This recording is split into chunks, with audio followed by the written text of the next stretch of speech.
Fermé depuis 11 ans, le théâtre du Plaza avait été inauguré en 1932 et était jadis la fierté des visseurs Beaubassin-Rosil. Selon le maire de la ville, les travaux de rénovation devraient commencer d'ici le mois prochain avec le financement du ministère des Finances, assurance donnée par Vishnu Lakshminarayalu lui-même qui était en visite sur les lieux ce matin. Depuis la fermeture totale du Plaza en 2004, jamais aucun ministre des Finances ne l'a visité.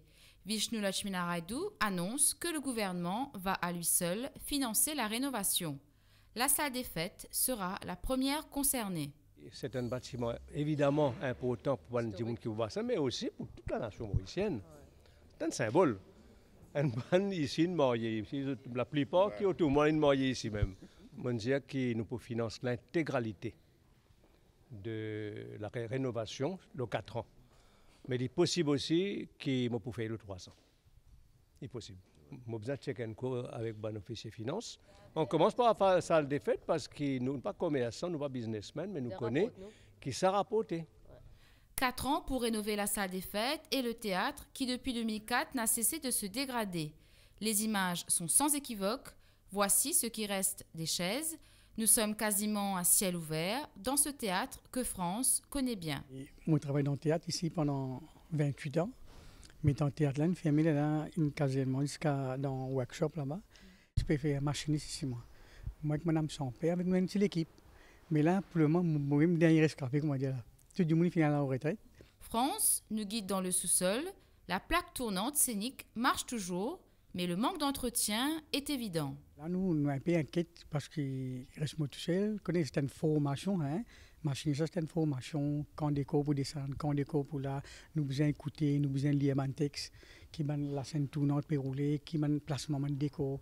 C'est un grand travail.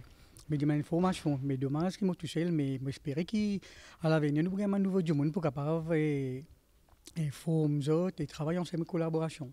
Je me souviens beaucoup de souvenirs parce qu'il y a une grande pièce que moi-même, il y a la Stormana, il y a Joseph Sopalti l'Arc-en-Ciel, il y a la Tropérique qui nous sortit à l'étranger, venir. Mais ça, qui fait au cas où pas gagner ça là. Ça qui m'a découvert beaucoup de choses qui à travers le théâtral, c'est mon travail ici. Mais ça fait moi un grand plaisir. Mais c'est moi aussi mon chagrin qui est théâtre là, dans cet état-là. Devant toute l'excitation que procure l'annonce de Vishnu Lakshminarayalu, un homme reste prudent, Gérard Maujean. Il est membre de la Fondation Plaza qui milite depuis longtemps pour la rénovation du théâtre. Mais ici, ils ont déjà dépensé 127 millions. Il y a encore une petite réserve là dans les 127 millions. Et il faudrait encore à peu près 150 millions pour refaire le bâtiment entièrement, y compris l'électricité, les réserves d'eau, etc. Et encore, ce sont des budgets parce que finalement, c'est le Central Procurement Board qui décide, d'après les offres qu'on reçoit. Mais globalement, il faudrait encore 300 millions pour le théâtre ici. De même qu'à Port-Louis, c'est 250 millions, pas loin. Comme le disait Molière dans Don Juan, il faut faire et non pas dire. Le gouvernement a sur lui vouloir pour de vrai passer à l'acte.